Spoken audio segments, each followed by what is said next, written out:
Hi guys, welcome back in Upright Wind Studio. Claret olive, traditional Irish whitfly, is our next subject. Starting my thread a couple of inches away from the hook eye. This leaves us a space for a hackle and a wing. Thread I'm using is a Uni 80 in red.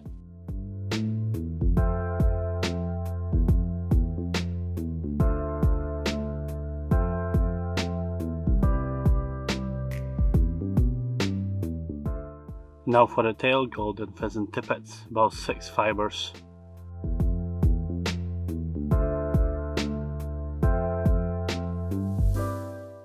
We should measure the feather before, just make sure that the little black spot will show right in the back. Most of these feathers in the packets are pretty large size. This one was from the packet labelled small, yet still most of the feathers were too big for this fly, and this is hook in size 10. In terms of golden pheasant tippets, to keep everything together while you're cutting out the fibers from the main stem, you don't really need to bend them over or do anything else. Just go with the scissors, count your fibers, 5, 6, 7 fibers you need, and just cut them off. Once everything's prepared, hold your fibers between your fingers, tie them down on top of the hook shank. The next is our ribbing. It's just an oval gold. I'm using a small size.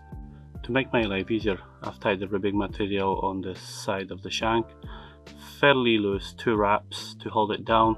Then I've pulled it backwards for the length of the body, and using my fingers I push it right underneath the body.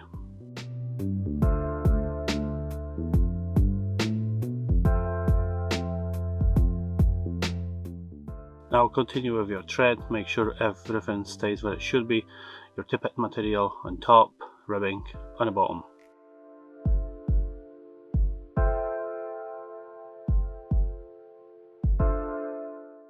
Cut the excess off.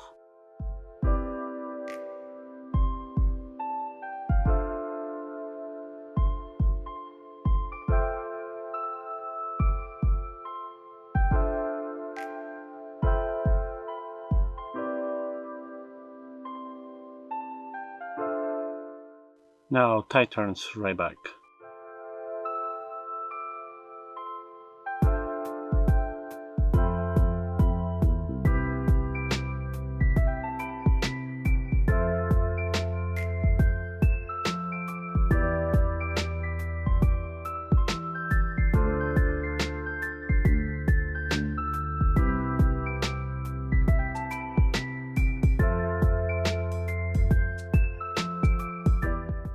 Now for the body, golden olive silver with a little admixture of Hares 04.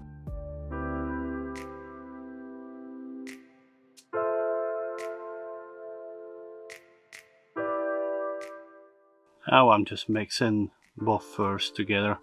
I'll let myself fast forward this part for you.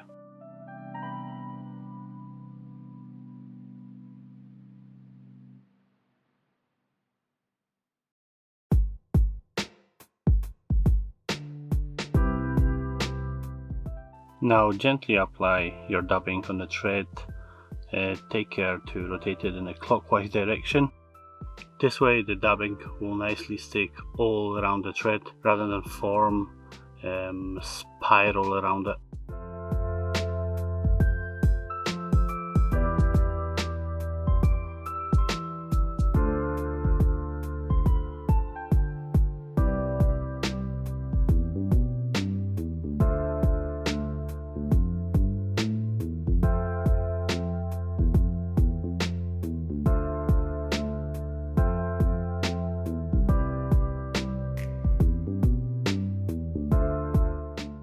Now I like to take all the loose fibers backwards and hold them there by the single turn on the bare hook shank.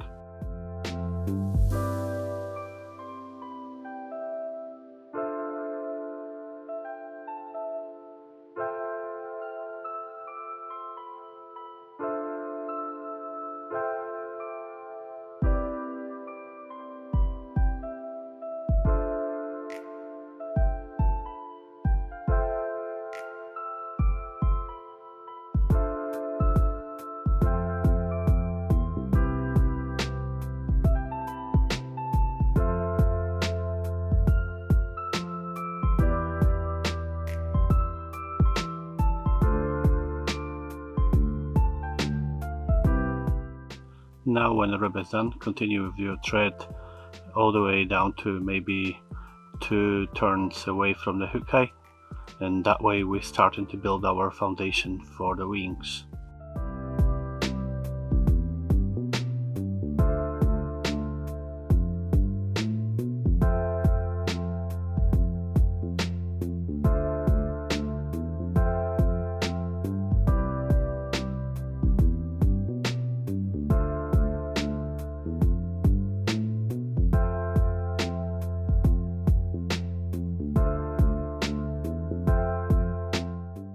For the Hackle, dark Claret Cock.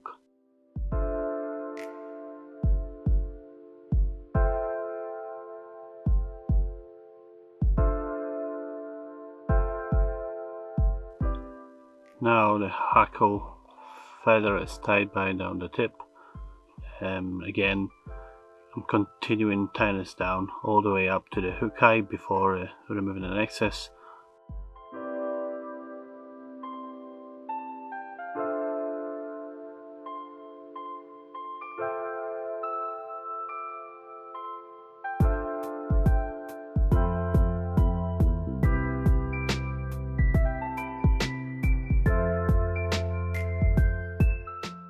Couple turns back to where I'm gonna tie down the Hackle.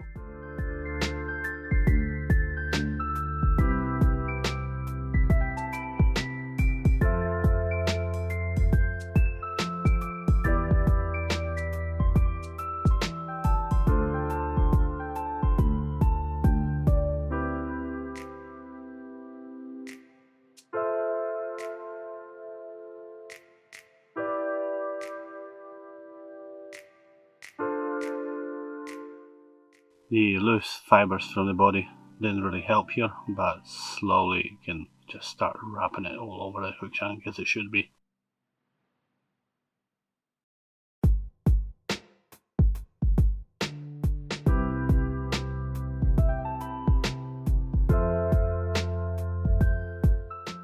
For 6 turns is more than enough. Make sure that each turn is done directly in front of the previous one.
What I'm doing now is just simply divide the Hackle in 2 parts, top and bottom, with my fingers. I'm trying to pull everything together, squeeze it a little bit, and then this way we'll have some workspace for our wings.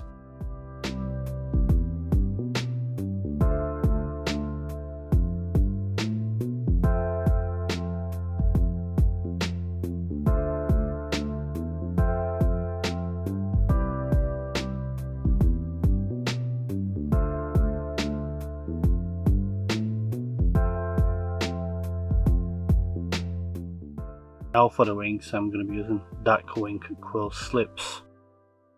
Slips are going to be tied inside out, or if you like, dull side out. With a dabbing needle I've separated enough fibers to create a wing.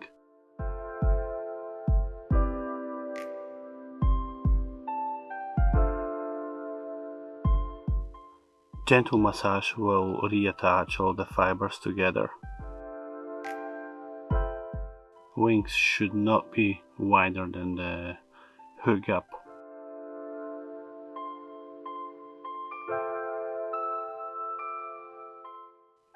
Well, unfortunately my camera stops recording after the 12th minute, so what I've done here, I've stopped it and quickly restarted myself, and now I'm continuing with the second wing.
Now when I'm happy with my wings, I'm holding the slip tight in my fingers and tearing this off the main stem.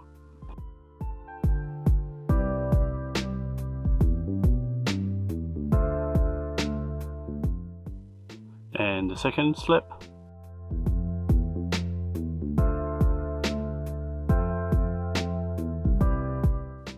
Now in terms of tying down the wings, what I like to do is first of all hold the far wing and my fingers against the body, then I'm adding on the closer wing and holding everything pinched together.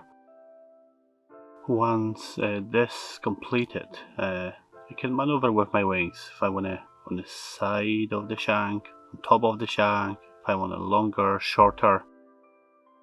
Generally the wings should go behind the hook bend, and then that's depend on us if we want to just behind or halfway through the tail.